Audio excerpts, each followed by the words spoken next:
So how would you, let's say, define dialogue in games? Is it just voiceover? That's a lot of how I define it. Is just a character speaking, right? If a character is speaking and there's words going on that are, and if you wanted to be crazy with this, you could argue that Simlish is voiceover, right? And Simlish is dialogue. And I wouldn't argue against that, especially because it's probably audio files playback, right? I don't recall exactly how the Simlish language gets put together, but they had to have a linguist put make a language and then have people record it. So that has all of the problems that, dialogue from the audio perspective or narrative perspective has in games, right? Mm-hmm.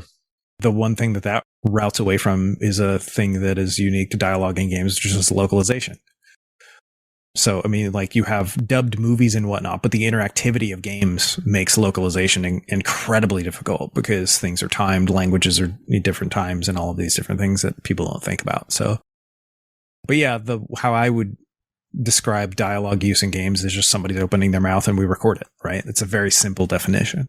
Why do you think dialogue is important for games? Because it hasn't been a core part of games since games were invented. It's an avenue, and I say an avenue, not the avenue, but one of the avenues that provides contextual storytelling, which is a way for players to suspend their disbelief. So when you're playing a game, you want to fall into the world of the game.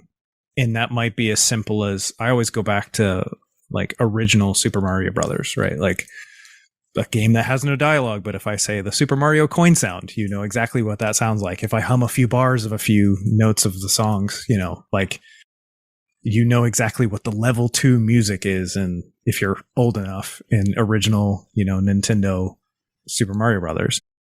And part of that is like repetition and playing over time and getting used to the mechanics and falling into it that way. And way back in the day, we would have manuals that you could dig into that would tell you the story of the Koopa characters that are just little ducks that appear on screen, right? Goombas and where they came from. And people are like really interested in that, right? And that, in a way, like a manual is a bit of dialogue. It's at least text, right? That shares a story that allows you to fall into this world and imagine things that are in this world that may not even be presented on screen to you. Now, because game technology has gone so far, we can, at some points, present almost a cinematic or almost a movie-like story in a game that allows you to fall into this world. And it's all about I hesitate to say escapism, right? Because I feel like that has a bit of negative connotation where like your life is so bad that you have to escape into a game. But to some extent, like that's true. That can be true. And people do use games as an escape in a positive way, right? Which is awesome. But really, it's just to like give you a place to connect and suspend your disbelief, just like you would in a show, right? Just like you would in a movie.